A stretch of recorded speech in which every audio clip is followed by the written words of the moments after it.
How's it going, guys? My name is Alex. Good evening. And welcome to an ultimate guide to eFootball. I'm gonna be covering eFootball on console, and I'm gonna be talking about eFootball on mobile as well in this video. I'm gonna be covering all the settings, all the setups, my tactics, the way I play, showing you the controls on the gamepad as well, and also sharing little tips and tricks on how to beat your opponents convincingly.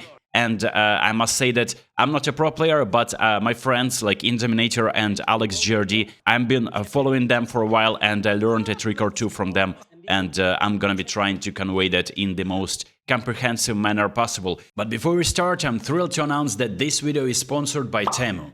Now, TEMU is an online shopping platform that features a wide range of everyday products at budget-friendly prices. You can grab home stuff, kitchen gadgets, clothes, beauty products, and loads of small everyday items without spending much. There are also electronics, phone accessories, tools, sports gear, pet supplies, and gift ideas. You know how tough it is right now for us in Ukraine with the long-lasting power outages? Portable power stations or power banks are a necessity. I'm also a big fan of renewable energy sources, and I was fascinated with power banks with an embedded solar panel, so that they can recharge themselves if simply put under sunlight. One piece like this can recharge your phone up to 4 times. But with TEMU I decided to take it to the next level, and this is what I've got. Portable foldable solar panel. You can get this product for $0 with a qualifying purchase, by the way. The links are in the description and pinned comment. So first off, it's super compact. It folds like a small book, so you can just throw it in your backpack. Perfect for hiking, trips, or even emergencies at home. Setup takes literally seconds. Just unfold it, point at the sun, and boom, you got free energy. You can charge your phone, power bank, camera, smartwatch, pretty much anything that runs on USB. It comes with multiple USB ports, so you can charge more than one device at a time. And it works even in partly cloudy weather, which is a huge bonus. If you want a compact solar panel for travel, camping, or just have some backup power, this one from TEMU is a solid pick. Super portable, super easy to use, and definitely worth checking out. Now you can get it for $0 with a qualifying purchase via the links in the description and also in the pinned comment. This is a free-to-play team. Like, this is the best part about this game. If you've been saving coins and following my videos, you could have built a team like that for yourself. And also my bench is also stacked, and not a single coin that was purchased through the coins shop, which you of course can go for, but for me the game is not fun when you're doing that, so you can of course go to shop over here and buy some coins and improve your team. Every week Konami is dropping some packs with epic players, legends, and showtime cards that are just more overpowered cards of currently playing players. Now, for my liking, I skip most of the packs. I go for the packs that are valuable, and also half of these players are free to play. You can get them if you're just completing some events that Konami is offering. Now, speaking about the settings, let's get right into it. Many people have been asking what kind of camera I'm using. Dual on mobile, or I'm using dynamic wide on mobile, and on console I'm using dynamic wide as well. I just customized it a little bit so that I can see a lot of the pitch, but at the same time I can dribble with a selected player.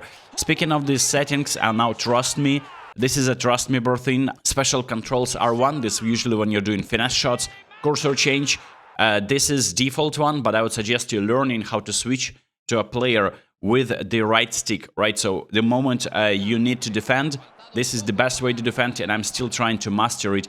I'm switching with my joystick in the direction of the player that I want to switch to anticipate the opponent's move and to intercept the pass. Now, dashing is R2 for me, I like it, and finesse dribble is on the left, it's L2, it's the way where you can stand on the ball and perform some skills, and like acceleration burst, or maybe like the rainbow flick. Through ball for me is a triangle, that's what most people use, and here is the difference. I switched lofted pass to a square, and then shooting button is a circle, and then the passing is an X. Now, in detailed settings you will see, and this is the most important part, starting with Smart Assist. This is a feature that Konami introduced about 2 years ago, and it's been so annoying to play against people who use Smart Assist, and it's just ruining the fun for most of the people who try to play realistic football. Smart Assist is changing regular shots to stunning shots midway, deciding when to tackle, improving your matchup positioning, improving your passing as well, in a way where you play in a ground pass and the game just decides to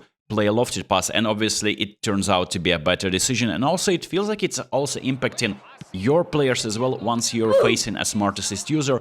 Now, this is not fair, or if Konami believes that this feature is useful, make sure that if you're filtering, like you can do a cross-platform situation, cross-platform on, playing against smart assist users off, so that every time they're facing each other, they're just having the treatment of their own medicine. Now, I can beat smart assist users, but sometimes when I lose, there's no shame in that.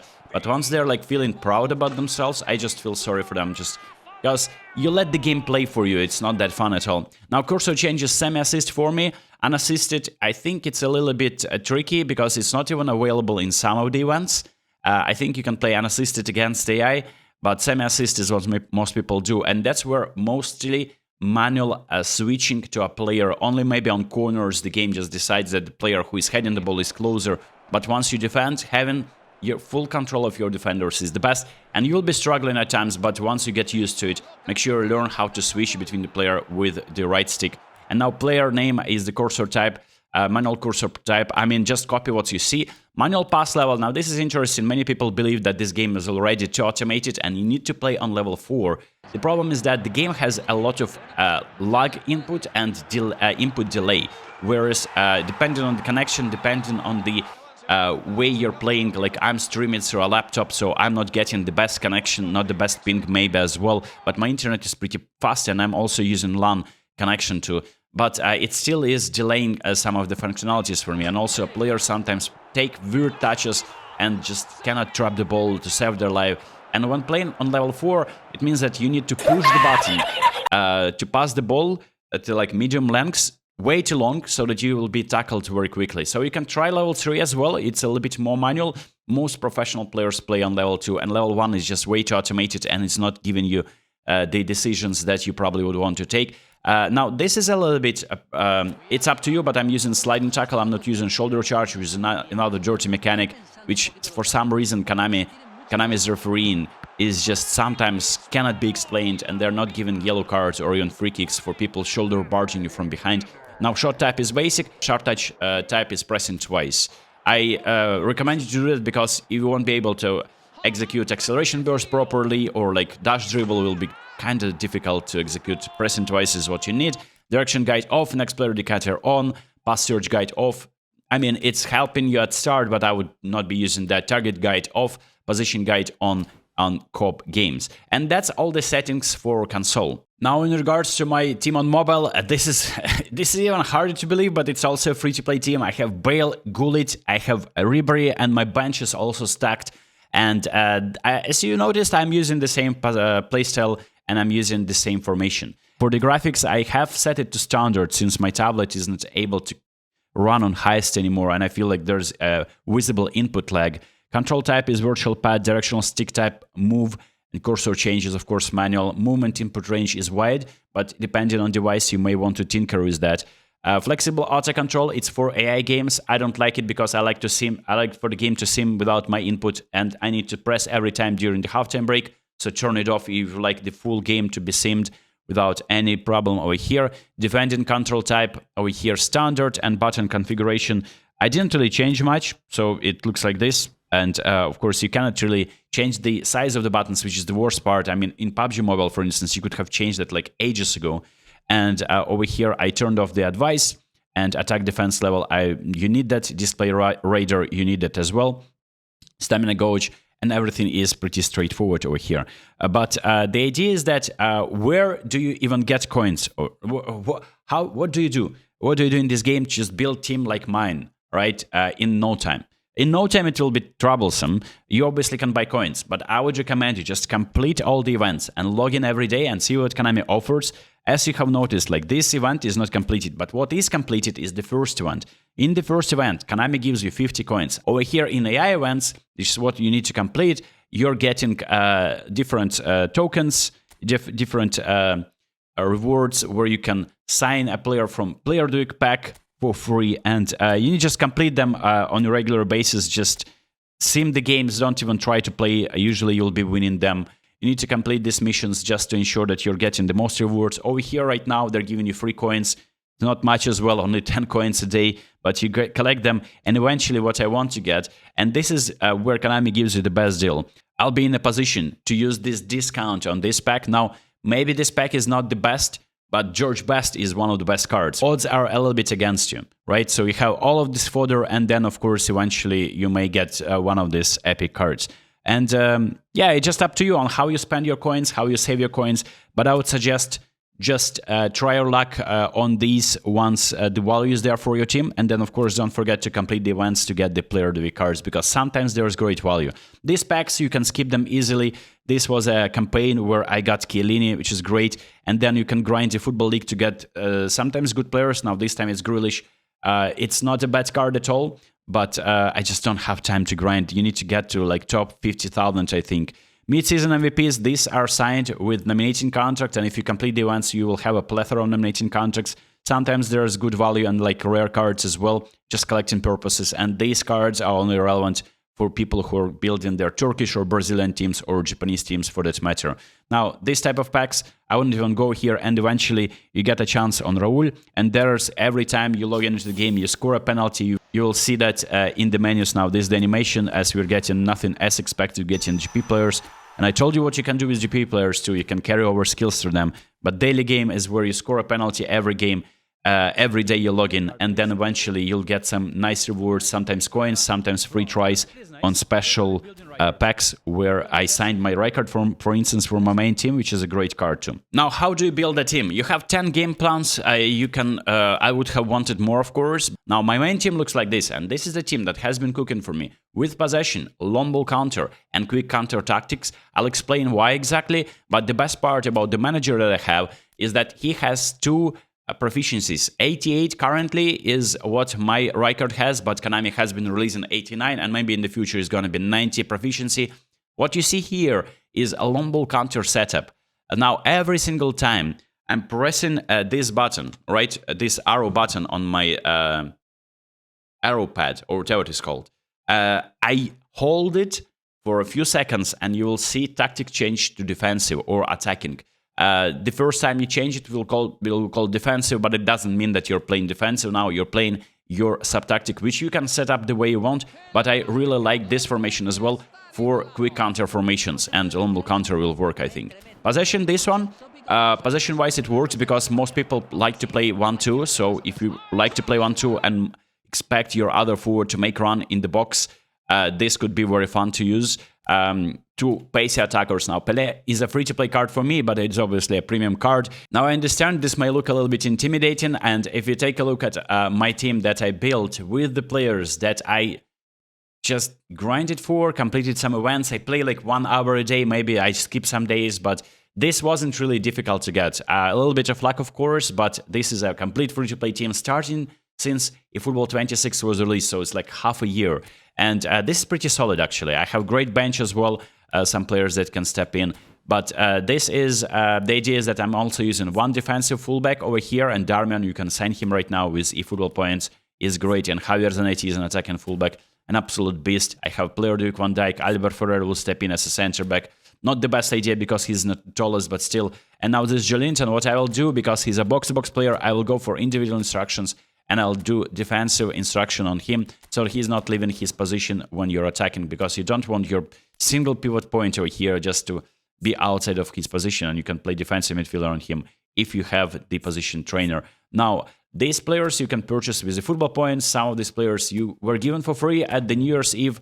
This one I pulled, the lucky pull, player of the week lucky pull, completed the event for Diouf, and was lucky to pull Michael Olise, although it was a free pack. It's just like not everyone could have gotten him, even if they logged in every day. But I'm just saying that there is no need to pursue the best epic players possible to get Gullit, get Messi, get Zlatan, just only because Konami releases them in this very, very lucrative for Konami 250 players pack. I think this game needs a lot of improvement. We need to get rid of smart assist.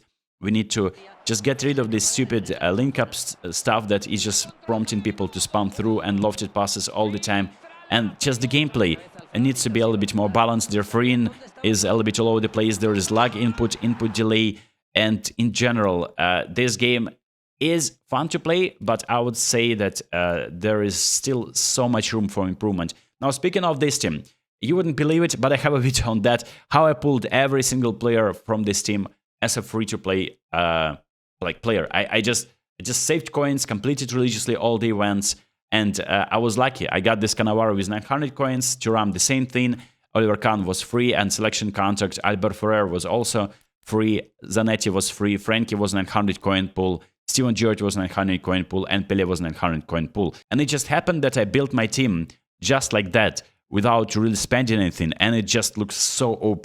Now, the idea is that if you are willing to spend coins, or buy coins even, which is, we're frowning upon that, but Fabio Cannavaro and Lilian Thuram have been such demons for me, and I would recommend you just start building a team with the foundation, with your center backs. Now, it's a defensive fullback, but he has such an amazing stats that I would still play him as a center back, because he's been delivering for me. Fabio Cannavaro has a shutdown booster. I'm going to be giving you the builds briefly if you're interested. You could have signed him for free as well, but just a few months ago. But if you just started, I mean, you need to look out for defender specs and just sign a few so that your defense is solid. And that's what pro players use. They use OP defenders and maybe then have some flair players up front. Now, this Albert Ferrer looks fantastic according to stats. The problem is that he has only 170. I gave him steal and booster, and player progression looks like this. 2 goalkeeping stats so that the jump is improved. And then finally, Javier Zanetti. This is a fantastic card. All-rounder with great defensive stats. Additional skill is Fortress. And now he needs some additional skills like one-touch pass. And it's just a special double touch maybe even. But he's been so reliable for me on mobile and now on console too. And now finally, Oliver Kahn. I think you can auto-allocate your goalkeepers, of course. But I did a custom build with saving booster. And the idea is that I did drag a little bit of a jump higher so that he is claiming the aerial balls with more confidence. And also I feel like jump helps you to save corner shots as well. Now, this is the interesting part. The Albert Ferrer card has a destroyer playstyle. And you kind of want a defensive fullback there. I used to use Costa Curta there a lot, but the problem is that now he's nerfed because he's not as spacey. And you need, like as you noticed, 90 on your defenders now these days. It is preferred. It's not like you really need that. But with individual instructions, I set defensive on Albert Ferrer. Now, he's not going to be acting as an attacking fullback. He's going to be protecting your right side. On the left side, Zanetti is going to be creating more options, more passing options for a midfield. And you see, I even saved some space for him. I'm not playing left midfielder here. This is just my idea and my vision. But I like having box-to-box player here. And look at this Zanetti, man. Creating these rounds, right? But the problem, what happens when you're getting caught off guard and like the ball is intercepted, and Zanetti is now in this semi-position of like in no man's land. Now, Fabio Cannavaro will step in covering the left back spot as well. And you're playing pretty much straight at the back, but that's where another individual instruction comes into place. And I'm playing either Rodri or Frankie de Jong, depending on the player that I'm starting, as a deep line. Now, the instruction means that every time you're losing possession, your defensive midfielder fills in over here as a center back. And as you can see, his overall rating didn't change. Means that this is a player that can play as a center back off the bat. And with these stats, it's not the worst idea, you know. He doesn't have exceptional physical contact and jump, but his defending numbers are okay, and he is pretty pacey too. So for a minute, when Zanetti is returning back into his left back position, I don't mind Frankie de Jong occupying that vacant space of a center back and then returning back to a defensive or center midfielder. Now, there is a thing called link-up play, and Konami is releasing new managers lately. I'm just not a big proponent of that. I feel like that's another stupid gimmick that Konami needs to get rid of, similar to Smart Assist. But the idea is that every time you have like a special link-up, you need to see which players fit in that link-up. Like Frankie de Jong fit in here and El Hadji Diouf fit in here. You'll see green line appearing, meaning that every time Frankie is on the ball, El Hadji Diouf makes a darting run, and now you can hoof the ball, and El Hadji Diouf somehow will magically appear one-on-one. I'm not a big fan of that, and besides, this manager doesn't have double proficiency, unlike Frank Rijkaard. And this is the best part about Rijkaard. If you look at my subtactic, which is not a thing on mobile, I understand, but I like this formation for quick counter and long ball counter tactics. And the idea is that over here, we're playing with the playstyle of long ball counter. And the best part about this, and that's why mostly a lot of pro players playing either long ball counter or quick counter, and long ball counter they're playing so that they have that solidity in defense. players form a deep sitting defensive line near the goal and defend from here. Quick counter, on the other hand, is just like a very attacking mindset, very aggressive, and players making runs for you, so you don't need to like build up like with 15 passes in the middle. And I like to use blitz color on the right side. Now the idea with the blitz color, it's a skill that was so OP when it was released 3 years ago, and now it is kind of nerfed. Now you can align the player, you can work out the angle, and you will be still hitting the bar, and you can like, and it's not about like you using too much power or like your players not having enough of finishing. It's not consistent, so it's just fun when it happens, and that's why I use Olise here. It was a free player too. Fantasista is the booster on him, and player progression looks like this. Now I feel like this is nice just because roaming flank is activated. I oftentimes start Kubo on the right side, and also Boyan is a super sub. Now, super sub is a fantastic skill. I do all my subs most of the time during the halftime break because I can't be asked pausing the game, and just annoying to see people pausing the game all the time during the second half. I just do all my subs because anticipating that some players will be tired, and I introduce super subs, right? It's either an embedded skill on a player, or you can give this a skill like many other skills directly on a player, like I did with this Raul. Now, this Raul has super sub added, he has soul control, acrobatic finishing, and just in order to add a skill, what I do, I get skill tokens from events, and then I apply that on 0 GP players. But let's assume I need to give him a skill called cut behind and turn. And now this skill should appear on a 0 GP player. If I want to, I can carry it over on Raul. And for that, I need some GPs. Now, it's a fantastic skill to have because it helps you create a Cruyff turn when you're performing a fake shot. And the thing about my team, you can see that I'm combining a lot of different playstyles. Creative playmaker on Kubo, whole player on Lothar Matthäus, box-to-box on Steven Gerrard. You can even play whole players as center midfielders, not a bad idea, but I like to have them closer to my attackers. They need to have good passing range, now 90 is minimum, and then of course good dribbling because they will need to be twisting and turning a lot. And that's why I gave Lothar Matthäus some additional skills like double touch, cut behind and turn, outside curler to perform passes, because he's not using his strong weaker foot a lot. Now, for the builds on Kubo, for instance, I'll show that in a second. Fantastic card because has acceleration burst, a unique skill. Ball carrying is the booster. It was not a free card. I was lucky to pull him in again, 900 coins.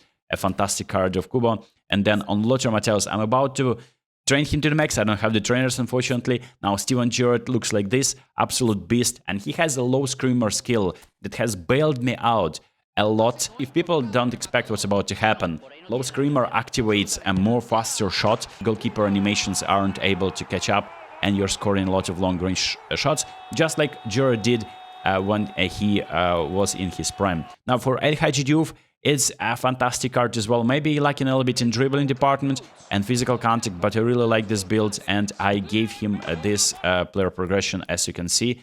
Works for me fantastically well. And then finally Pele, definitely the most premium card of all. Maybe in addition, like alongside with Best, Messi and Ibra that were released just recently. He may not get to 110, but for me he's just such a unique player. And the player progression with the shooting booster looks like this. And I gave him a lot of additional skills. And the idea with this card, many people don't like deep line forwards. You can of course play him as a second striker if you want, but I don't really like that. And the idea is that you need to have good passing abilities on him, right? All the passing skills are there, has phenomenal pass as a skill, and the number is 85 for low pass. And he is dropping down a lot and providing assists from this area, whilst Lothar Matthäus is activating his whole player and making runs up front. So this would be the idea. I used to play Bellingham here, which is another fantastic card, also a free-to-play card. So this is just a sign of you being persistent and maybe, of course, a little bit lucky, but you can build a fantastic team like that. And now let's get into the action, and I'm going to be covering some of the controls that I use, maybe some secret tips on how to play this game. I use X for passes, and you can see that players who have good passing stats, they have a little bit faster release of the passes, and it's a little bit more precise. So 90 is what you need to aim for your midfielders, but defenders sometimes may scuff the passes, and you can see that it's not really that fast and reliable. Some people say that kick and power has effect on passing. There was a video by Amadeus where he proven that it wasn't the case. Maybe Konami has changed something since then. But the best part about these skills is where you can perform step on ball control by holding L2. And that's where if you need to, after dashing, for instance, with a player, you need to create a feint or step on the ball a little bit. With fake shot, you can create Cruyff turn if you perform a fake shot like that in the opposite direction. Now, Lothar Matthäus, I give him cut behind a turn. Look at this skill. It creates so much space for you, and you can start performing some special shots or regular curlers. Now, for curlers, blitz curler, it's a new skill that Konami added just 2 years ago, and it's a premium skill too. You cannot really rely on shots when you're dashing unless it's a stunning or powerful shot. When you want to take a curler, you always want to step a little bit on the ball. You can use L1 or just regular left stick dribbling, and then from this position, this is the blitz curler. Now, for other skills, like I perform double touch there, any player can do that, but players who have that skill natively or you added that skill, they definitely are better at this. What you do is you hold the right stick perpendicular to the move of the player and then press the left stick in the direction of the player. And that's how double touch is performed, right? There's a lot of skills in this game. You can perform rainbow flicks if you want, and sometimes players scoff that, but it's not reliable. You can, of course, perform keepy-uppies if you want, and you do that by holding the R3 button, as opposed to double press on the right stick tape activates the rainbow flick. And you can actually chip the ball for your own volley by just pressing the R3 button when you're receiving the ball like that. And you can see that players chipping the ball, you can do the keepy-uppies if you want. All you need to do is just hold this right stick like that. And speaking of other skills that are important is pass and run. And for that, before passing the ball, and you usually can see that on mobile, on console you can't see that. You just press the L1 button as if you're switching to a defender off the ball, right? And you can see that player that I just used to pass the ball is making dart and run inside the box. You see that players are making manual runs. This is very useful when you're playing possession playstyle, when you feel like it's a little bit static and your players are not progressing the ball enough.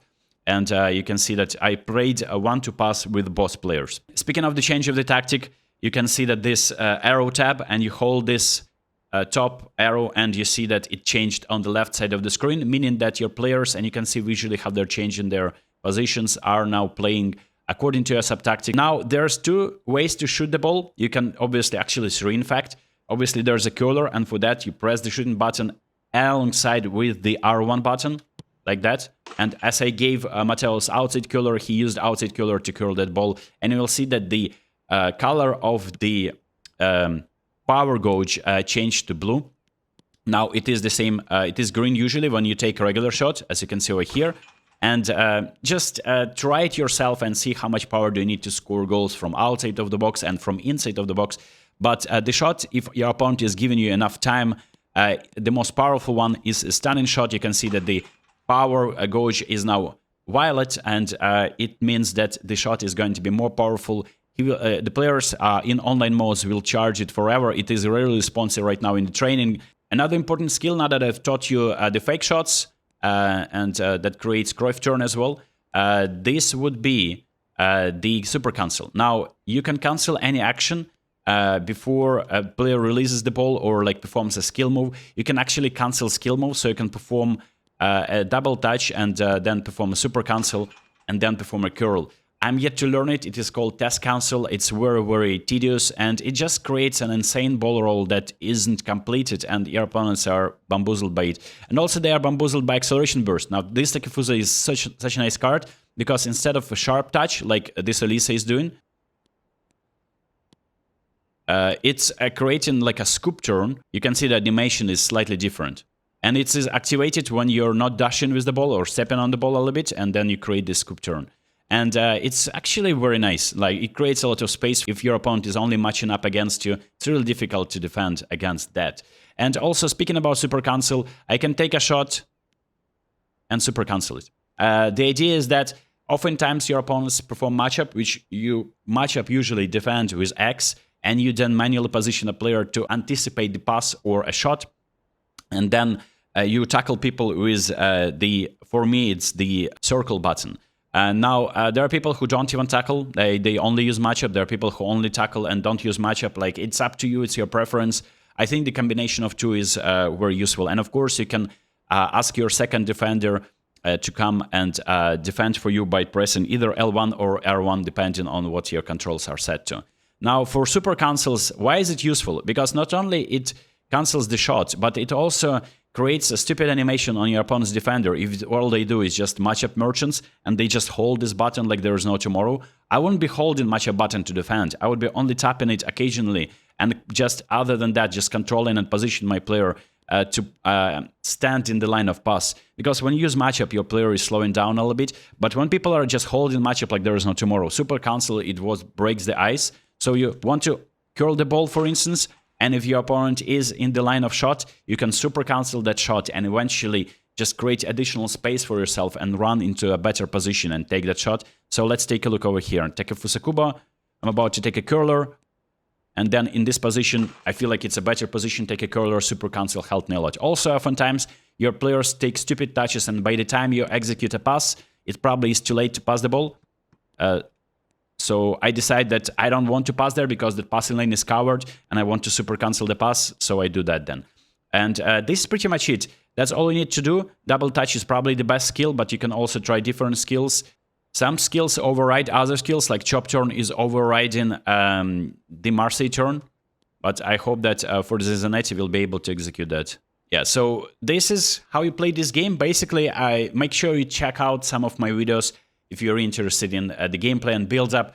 I'm not the ultimate pro, but I'm just sharing my experience, and after 1.5 years I managed to beat some exceptional teams, and rank 100 player was defeated as well, which is like, I think I reached a point where I am at a good level where I can share some advice. Other than that, I'll leave the links to pro players' channels, my friends AlexND and Indominator. Make sure to check them out. Subscribe to their channels if you want to see some high-level gameplay, and high-octane gameplay is what you can see on my live streams too. So make sure to subscribe with notifications on. Check out the special deal with TEMU, and I'll see you next one.